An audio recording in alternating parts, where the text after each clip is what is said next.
Welcome to Warhammer 40k Cold Open. Imagine a city where the sun never rises, where the streets are carved in shadow, and every breath you take may be your last, stolen by the whim of a sadist. A city not built of stone, but of fear, betrayal, and endless pain. This is Commorragh, the Dark City. The beating, bleeding heart of the Dark Eldar. So, you're probably asking yourself, who are the Dark Eldar? What makes them tick? Why do they do the things that they do? Well, that's a complicated question, and honestly, it's going to take a long time for us to get to the bottom of it. Because they are not like the Space Marines, nor the Orcs, nor even the Tyranids. They do not conquer for glory, or survival, or empire. We live for one thing only, the agony of others. But why? And how did a once great people descend so far into nightmare? Well, that's a story for another day. For now though, know this, the Dark City is alive, and it hungers for pain, and you are about to become its newest addiction. The Aeldari Empire was once the greatest in the galaxy. They were masters of technology, magic, and war. But they were undone by one fatal flaw. They took all of the best parts of life for granted. Their decadence, their excess, the slow rot of their soul. In time, the Aeldari Empire began to fall. They had ruled over the galaxy for so long that their souls became corrupted with all of their success. Soon they were no longer satisfied with living, but desired to experience new sensations. In their quest for pleasure, they turned inwards and unleashed a demon of their own design. She who thirsts, a being of pure hedonism and excess, destroyed the Aeldari and claimed their souls. But there were a few survivors. There are the Craftworld Aeldari, the Exodites, the Harlequins, and those who fled into the shadows. They are known today as the Drukhari, or Dark Eldar. But why did the Dark Eldar retreat into the webway? What is the curse of Slaanesh, and how do the Dark Eldar sustain themselves? Do you want to find out? Then read on. Here's the story of the Dark Eldar and their sadistic addiction. In the grim darkness of the 41st millennium, it can be hard to remember a time before the Imperium of Man dominated the galaxy. But there was a time before the golden age of the Aeldari Empire.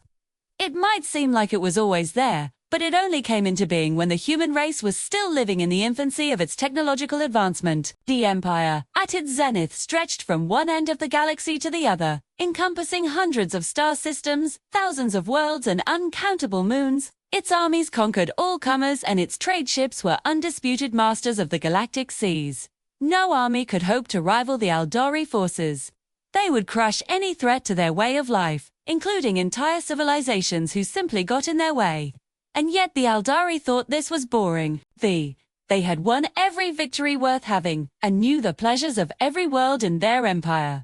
So they turned inwards. They decided to seek out new sensations, emotions, and experiences. But they could not have known what would happen next.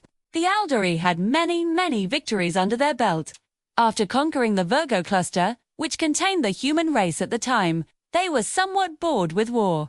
So they delved deeper into the arts of pleasure and indulgence. Though, on the planet of Ispan V, a rogue psyker unleashed a warp rift and bathed the planet in the energies of the Immaterium. The Aeldari were fascinated by this. These strange energies produced feelings unlike anything they had ever felt before. They decided to enhance these effects. Using their advanced technology, they created a device that would allow them to tap into the warp and produce these pleasurable sensations at will. They called it a Black Heart. The first device was created on the Forge world of Commorragh. But the Aeldari soon realized that they could create many more. Each one would feed them the same pleasurable sensations. So they created more and more, each more powerful than the last. As the Aeldari plugged themselves into the Black Hearts, they found their souls were being drained away. This caused them to lose interest in everything except the pleasure they received from the devices. But as the Aeldari became more addicted, the Black Hearts became less effective. The Aeldari needed more. They pushed the devices harder and harder until one day they broke through the veil of the warp. They unleashed an entity from the Immaterium. When it arrived in the material universe, the being sensed all of the dark emotions the Aeldari had been experiencing. It also sensed the souls of the Aeldari being drained away by the Black Hearts. This being was made of these emotions, and the souls of the Aeldari consumed the psykers who had created the Black Hearts and absorbed their power, grew stronger and stronger, until one day it tore apart the planet of Commorragh. The entity was Slaanesh, the chaos god of excess and hedonism. Its very presence ripped apart the fabric of space-time, as it devoured the souls of the Aeldari. It was too powerful for the Aeldari to defeat and destroyed them utterly. Slaanesh, however, had taken more than just their bodies. It had consumed their souls, twisting them into demonic beings of pain and suffering. It had also scattered some of their souls across the galaxy. These became the new demons of the warp. The Aeldari race was nearly wiped out. Billions upon billions of them were annihilated in an instant. And those that survived were forever changed. Some would go on to become the Harlequins, others would hide away in the webway.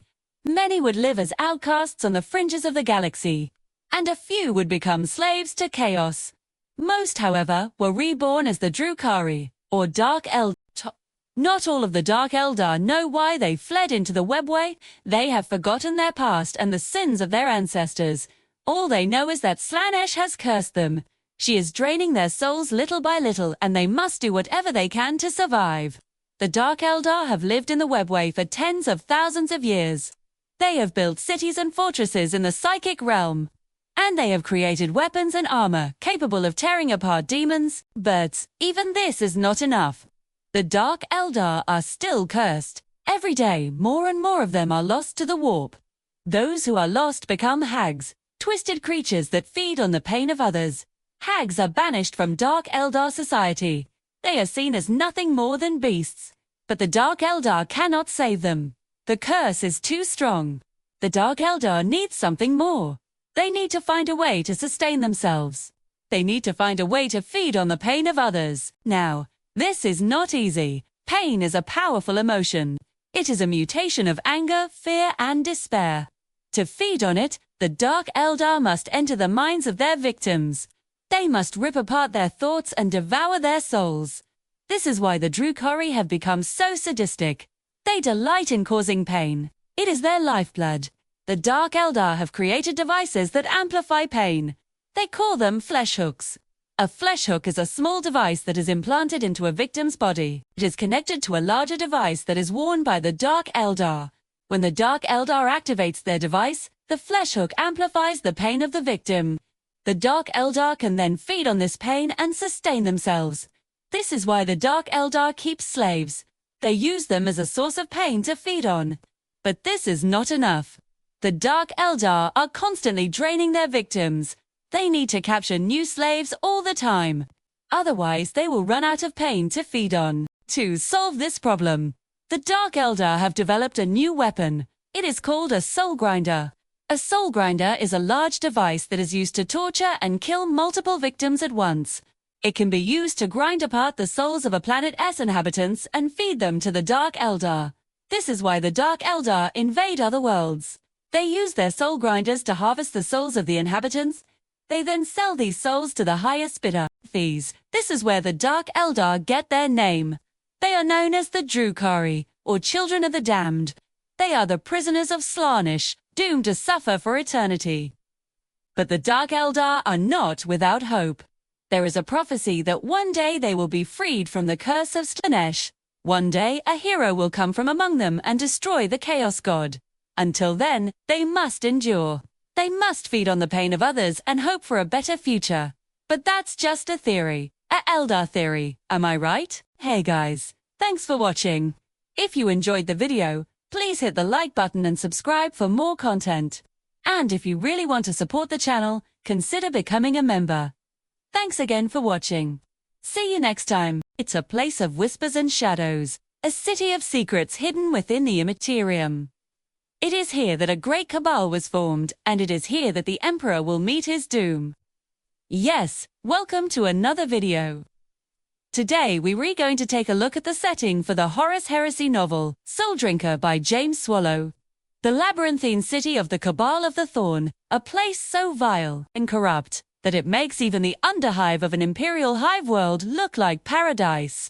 And if you stick around until the end, then I will also tell you about the fantastic range of terrain available from a certain website to help you bring this hellscape to your tabletop, the setting is simply known as the city. It is vast, labyrinthine, and ancient, far larger than any Imperial hive world and stretching across dozens of star systems. It exists within the Webway, a subspace realm created by the Old Ones, and is composed of multiple layers. Spires of wealth and power and pits of despair and filth, a place where cruelty is the only currency that matters. As always, with these videos, this is not a place you want to visit. But it sure makes for a fun setting for a Warhammer 40k story. I love how the author describes the various factions who operate within the city, each more depraved than the last. There are three main groups: the Kabals, the Wych Cults, and the Haemonculi covens. The Kabals are the political and military factions, a kind of feudal lord ruling over territories within the city. They wield both psychic powers and advanced technology. But despite their strengths, they are locked in a perpetual cycle of betrayal and war with one another.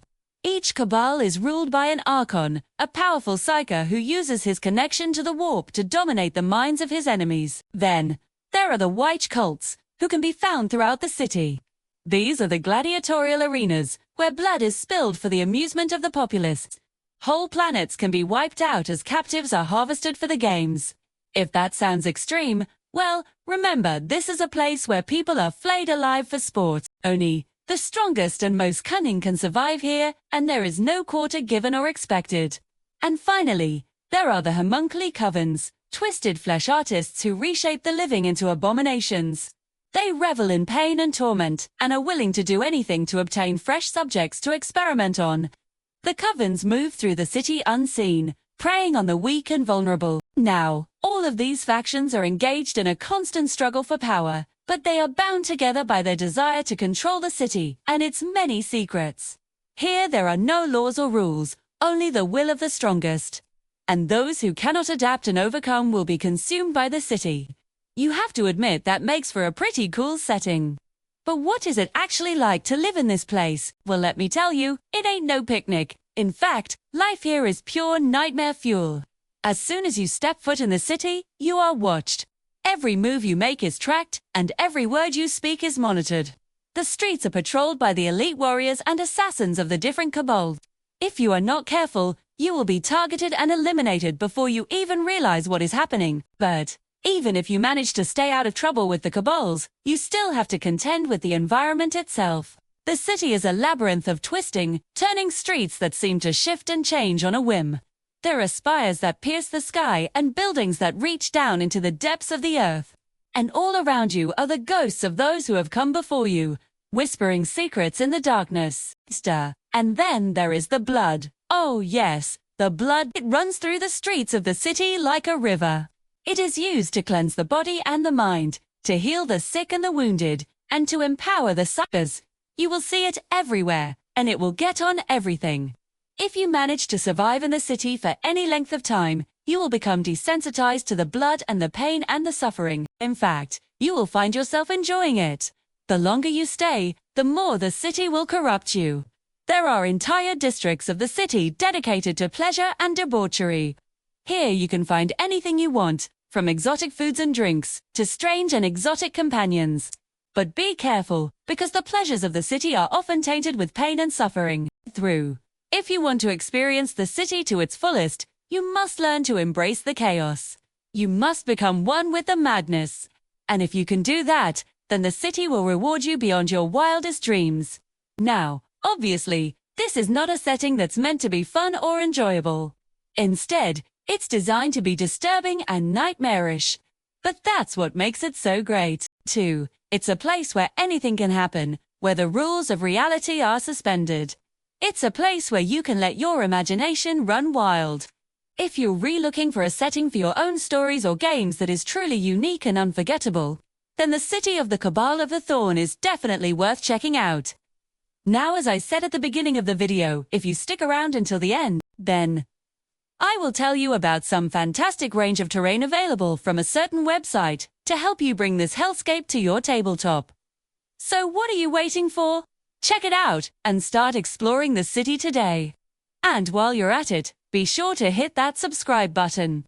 That way you won't miss any of our future videos on the Horus Heresy or anything else Warhammer related. We've got a lot of content planned for the rest of the year and we want you to be a part of it. So don't wait. Join us today and let's explore the grim darkness of the 41st millennium together. Thank you so much for watching. I hope you enjoyed this video and I hope you learned something new. If you did, please show your support. It really does help us out and allows us to keep making these videos for you. Want to learn more about the setting for Soul Drinker or the Horus Heresy in general? Then I'll leave a link to the book in the description below. With that said, I'll see you next time. Commorragh is a city of secrets, where shadows hold more truths than light, and every whisper carries a hidden agenda. But 3 names echo through its labyrinthine spires, each a legend in their own right. Asdrubael Vect, Lelith Hesperax, and Urien Rakarth. Their influence seeps into every corner of the city, shaping fates and leaving scars that never truly heal. We start our tale with the first name, Asdrubael Vect, whose legend is one of betrayal and ruthless ambition. Born into the cruel lottery of slavery on the forge world of Volpone, Vect's early life was a brutal lesson in survival. At the tender age of 12, he was snatched away from his family and thrust into the heart of Commorragh. There, amidst the dark grandeur of the city's underbelly, he was forced to endure the horrors of a life in chains. But Vect was no ordinary slave. A flicker of genius burned within him, and he quickly learned the ways of the streets, becoming a master manipulator. The very tools of his oppression against his enslavers, exploiting their greed and lust for power. It wasn't long before he had wormed his way into the upper echelons of society, pulling the strings from the shadows like a puppet master. By the time he reached adulthood, he'd shed his status as a mere slave and morphed into a respected advisor. Yet beneath this veneer of respectability, Vect's true colors shone through. His ascension was paved with the corpses of nobles who dared cross him. Their deaths meticulously orchestrated to send a clear message: in Commorragh only the strong survive and the cunning thrive, and he was both. Today, Vect stands as the undisputed master of Commorragh, a title he earned not through birthright or brute force, but through sheer will and an iron fist. His reign has brought unprecedented levels of wealth and power to the city. Trade flourishes under his guidance, and the coffers of Commorragh have never been fuller. But beneath this prosperous facade, Vect's grip on the city is as tight as a vice. His agents are everywhere, and any whisper of dissent is crushed ruthlessly. He rules with an iron fist, ensuring that none forget who holds the true power in. And while most of the city's inhabitants live in a blissful ignorance of his machinations, there are some who remember the old ways, who yearn for a Commorragh before Vect, and they plot his downfall, waiting for the opportune moment to strike.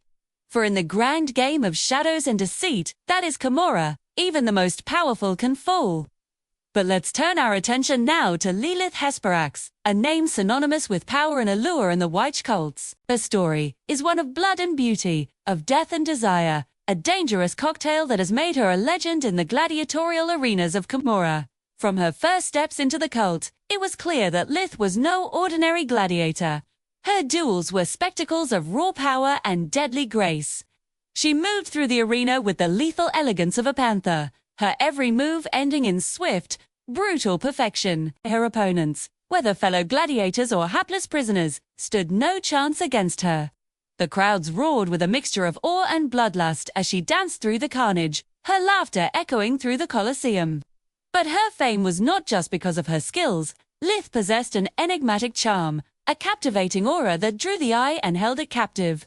Her performances were a mesmerizing blend of brutality and beauty, a paradox that made her all the more alluring. It was as if the very essence of death and desire had been distilled into human form. But like all legends, her story is not without its detractors. Some whispered that her victories were rigged, that her fights were mere performances choreographed for the delight of the crowd. And then there were rumors of dark pacts made, of favors called in from the gods of death and pain. Yet whatever the truth, Lith's legend only grew. She became the toast of Commorragh, her image emblazoned on every scrap of available merchandise, her name on the lips of every child. A cult of personality formed around her, a devoted following that saw her as a goddess of the arena. But with such adoration comes a heavy price. For Lilith is as much a pawn in the games of power as any other. And as the intrigues of Commorragh heat up, she finds herself caught in a web of conspiracies and betrayals. The very people who put her on a pedestal are ready to cast her down, eager to use her skills for their own ends. In the heart of Commorragh, where shadows twist and betrayals lurk around every corner, Lilith's story is a cautionary tale. A reminder that even the brightest star can be extinguished, and the greatest legend can be tarnished. And finally, we come to the last name on our list, Urien Rakarth, a name that strikes fear and fascination in equal measure. Haemonculi Lord is a master of the grotesque, a virtuoso of pain and death. His influence stretches far beyond his own domain, seeping into the darkest corners of Commorragh and beyond. Wraith's claim to fame is his mastery over the art of reanimation, of manipulating the very essence of death. His laboratories are a testament to his morbid obsession, filled with the tools and concoctions that allow him to reshape life and death according to his will. His talents are not confined to the realm of necromancy. Ricord's knowledge of toxins, poisons, and mutations is equally profound. He can turn a kiss into a death sentence or a handshake into a fate worse than death. His victims suffer transformations so horrific that they blur the line between man and monster. Rakarth's experiments often take him beyond the confines of Commorragh, dragging unwilling participants from across the galaxy into his twisted plans. Entire populations have fallen victim to his schemes, their forms forever altered by his grotesque touch. But despite the terror he inspires, Rakarth commands a certain respect. Even his enemies cannot deny his brilliance, his sheer genius in the macabre arts. He is a force to be reckoned with, capable of reshaping the battlefield by raising entire armies of the dead.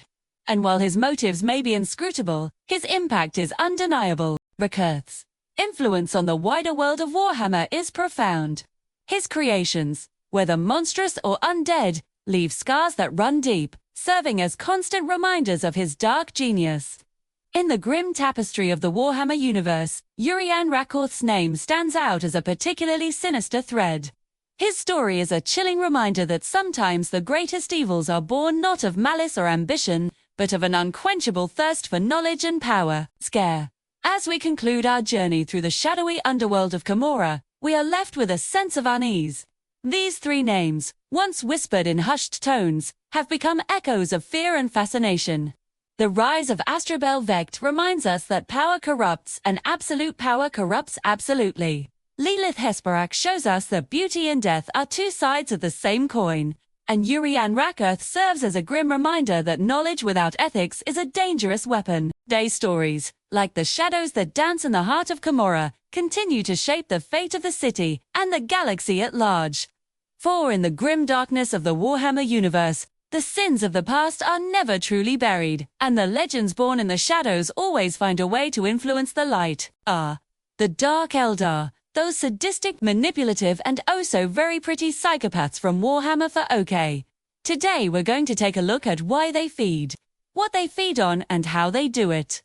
Hi everyone, thanks for joining me today. Now this first bit is just a warning, but if you find it interesting, stick around because this will be relevant later on.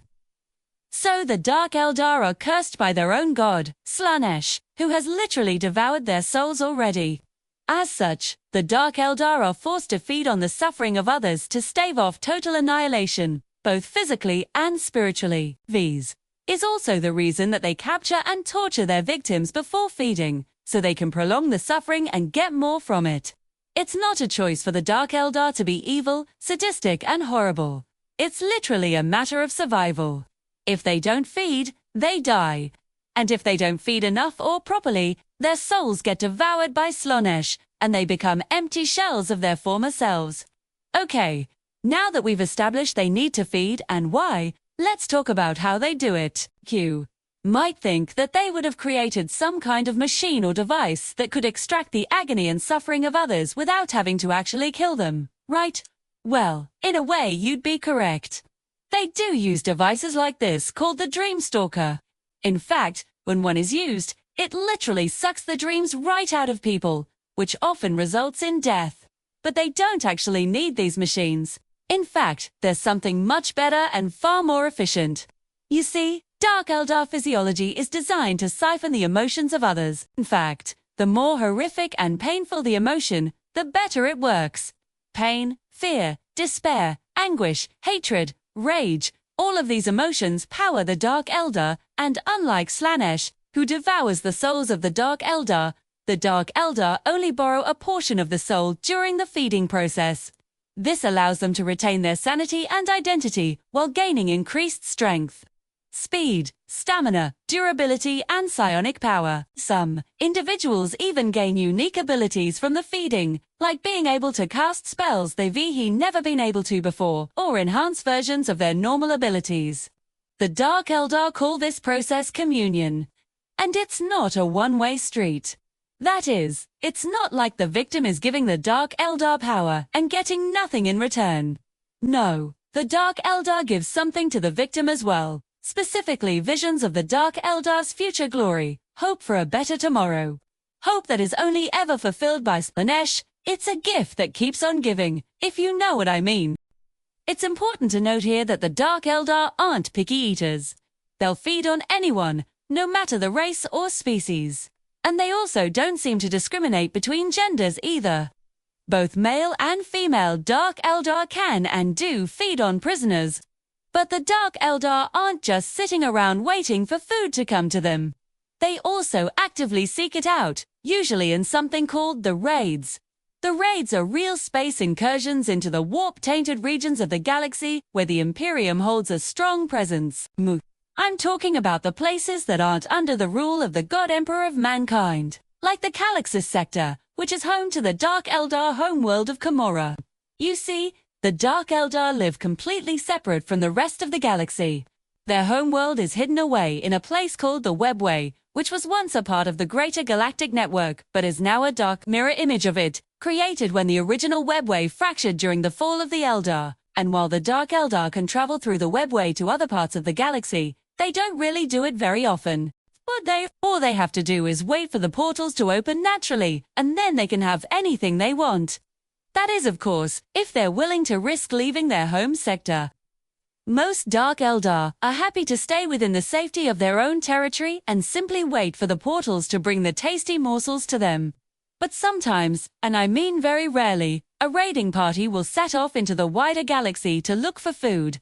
And when they do, it's not like they're bringing a few friends with them. Oh, no, we're talking about entire flotillas of void raiders, filled with thousands of Dark Eldar warriors. These raids into real space are horrifying events for the unfortunate worlds that get chosen. Entire Imperial Guard regiments simply vanish from existence. And that's just the lucky ones.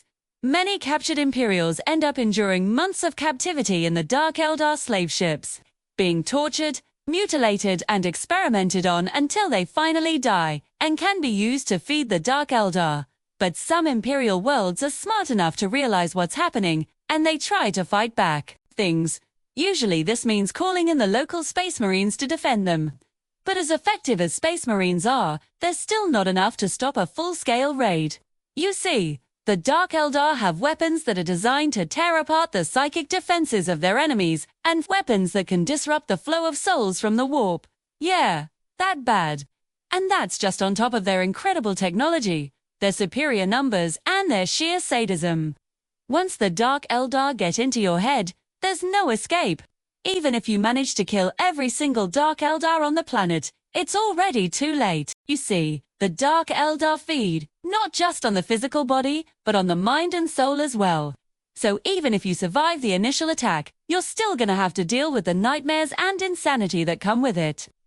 I've already told you how they use the Dreamstalker to drain the dreams from people's minds, but it does so much more than that.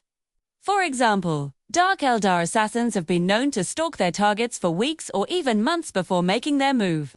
This gives them time to learn everything about their target, including their hopes, dreams, and fears. With this knowledge, the assassin is able to tailor the mission to perfection, striking at the perfect moment to ensure their target suffers as much as possible. It's not uncommon for Dark Eldar assassins to torture their targets mentally before they strike the killing blow, and that's just the small fry. When the Dark Eldar decide to invade a planet, they don't just send in a few troops to scout it out. No, they often set up shop nearby and simply wait for the inhabitants to go about their daily lives. They'll start taking an interest in the goings-on in the city, paying particular attention to the most powerful individuals.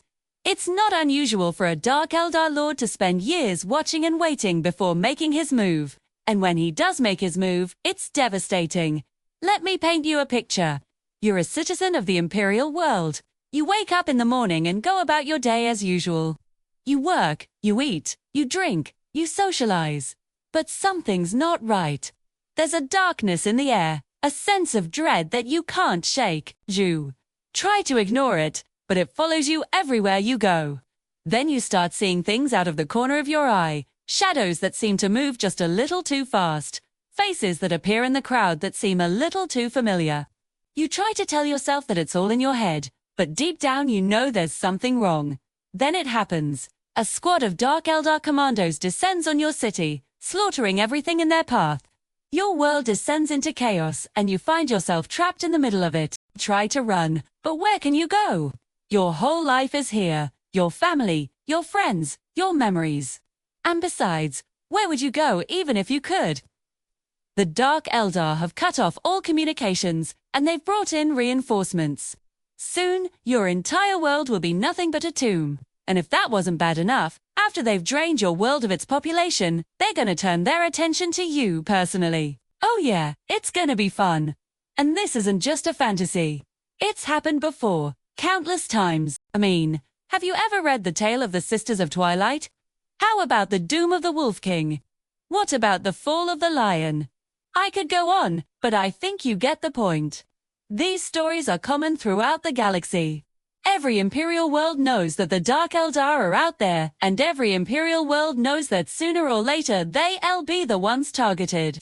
And when it happens, there's nothing they can do to stop it. A single Dark Eldar raid can doom an entire Imperial world. So now you know why they feed, what they feed on, and how they do it. Mode. You might be wondering though, why they're doing it. What's the point of all this suffering? Well, the answer is simple. It's the only thing that gives the Dark Eldar pleasure. They're addicted to pain. And I don't mean that they enjoy inflicting it. I mean that it's the only thing that gives them any kind of high. You could say that they the ultimate hedonists, because they always seeking out the most extreme emotions, good or bad. And when they find it, they feed on it until they can't feed anymore. I hope you enjoyed today's video. Let me know what you thought in the comments below, and if you haven't already, please subscribe and leave a like. I'll see you next time. Commorragh, City of the Damned, is the largest city in the entire Warhammer 40k universe, housing over 10 million Drukhari souls. And yet, despite its size, it isn't even a single coherent nation, but instead is divided into many smaller ones, each ruled over by an individual Haemonculi or a cabal of them working together. This wouldn't be so bad if the Druids weren't completely backstabbing psychopaths, always looking to carve out more power for themselves at the expense of others, or even their own kind. So, today, we'll explore the many ways that the Drukhari's own hand is what will lead to their doom. Let's get into it. In the late days of the Aeldari, there was a schism among the different species. After the fall of the ancient empire, some fled to the warp using the webway, while others stayed behind to resist the forces of chaos, or at least they claim to have done so. But we know now from the novels like Path of the Eldar and the video we made on the Dark Eldar origins that things were a lot more complicated than that. Regardless, once in the warp, the Aeldari split again. Those who used the webway became the craft world Aeldari Asuriani, while those who didn't were the Drukhari, children of the bloodthirster Slaanesh. But even in this, there is a parallel. The craft worlds are still divided into different factions, though not nearly as fractured as the Drukhari. It would seem that even in fleeing the galactic doom that was happening on the material realm, the Aeldari could unhelp but chase after the one thing they always seemed to desire, above all else, more power. In fleeing Slaanesh, they only succeeded in becoming more like him. But let's return to Commorragh, the largest city in the entire galaxy. There are numerous sub-factions within the larger whole that we could mention here, such as the Cabal of the Black Flame or the Blue Horror Kabal. But the one we want to focus on in particular is perhaps the most fitting for our discussion today, the Scourgers. The Scourgers are a splinter faction that broke away from the rest of the Drukhari society long ago, almost 10,000 years before the events of the Horus Heresy. We know that the Drukhari arrived in their current segmentum about 13,000 years ago. Then, it is said that during that time, there was already a large population of humans living there, and the Drukhari enslaved them all, exploiting their bodies and minds for sport, torture, and pleasure. But this led to friction between the Scourges and the other Drukhari clans. The Scourges began to practice a form of sadistic human worship, seeing them as cattle to be fattened up for slaughter. They kept the humans alive because they wanted to prolong the torment, twisting and corrupting them with psychic powers until they were little more than shells of their former selves. Then, of course, they slew them and drank their blood. But they also began to spread rumors that there were humans who had resisted their overlords, who had fought back against the oppression and tyranny, and who were even able to stand toe-to-toe with the most powerful Drukhari warriors. These tales may have been true or entirely false, but either way, it mattered not. For the rest of the Drukhari took arms against the Scourges, viewing them as nothing less than heretics who were bringing shame upon the Drukhari name. The Scourges were scattered to the winds and forced to flee to remote regions of Commorragh, where they made their homes in the darkest, dankest places imaginable. Some say the Scourges even welcomed this outcome, as it gave them another excuse to torment the humans under their rule. Whatever the truth may be, the Scourges were effectively outlawed by the rest of Drukhari society and became outcasts, though they are far from powerless. Yet despite all this infighting, there are moments when the various Drukhari warlords are able to set aside their differences in order to achieve a greater goal. Such was the case when the craft-world Aeldari launched an invasion of Commorragh 10,000 years ago.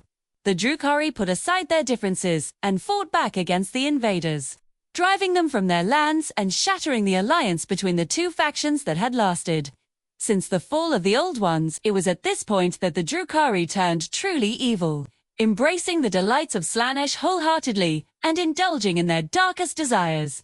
The veil between the material and the warp grew thin in Commorragh, allowing demons to cross through and wreak havoc on the city. Entire buildings were lifted up and thrown around like toys. The streets were stained with blood and viscera, and the air was thick with the stench of burning flesh. The people of Commorragh reveled in this, however, for they knew that if they could survive the coming of Slaanesh, then they would be rewarded with unimaginable pleasures. But that day has not come yet, and the Drukhari continue to suffer as Slaanesh grows ever closer to his final form. It's easy to see why the Drukhari might act this way. If you look at their society, it seems doomed from the start. Consider the system of slavery they have in place. Humans are brought to the city of Commorragh and tortured for sport. However, the Drukhari don't have a strong enough population to enslave everyone. They need to import slaves from other systems, which means that their economy is dependent on war. The only way they can get more slaves is by waging war on other planets. But this comes at a cost. Fighting a war takes time and resources away from the hedonistic pleasures that the Drukhari love so much. So, it would make sense that they would treat the humans better if they were actually useful to them. But unfortunately, that just isn't how the Drukhari mind works. They are too addicted to the thrill of the hunt to ever consider treating their prey any differently. The Drukhari are a dying race, yes, but they are also cursed to live forever. So while they do face extinction, it won't be a quick or painless death.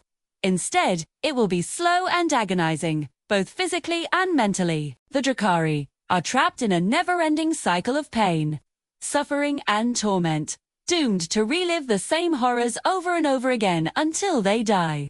And yet still, they choose to endure it all rather than face the alternative, utter annihilation. What is immortality, when every moment must be bought with suffering? The craftworld's Aeldari have found a different solution to this problem.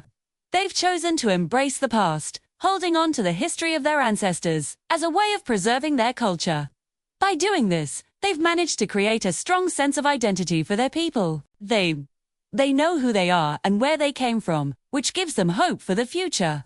The craft worlds may be dying, but at least they have something to strive for. The Drukhari have rejected this path, choosing instead to focus on the present moment. They take whatever pleasures they can find in the here and now, never thinking about what might lie ahead. They are too busy indulging in their addictions to worry about anything else.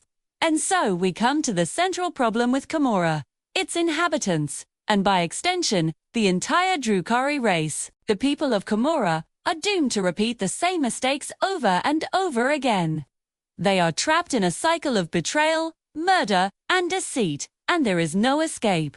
The very nature of their society ensures that it will never change.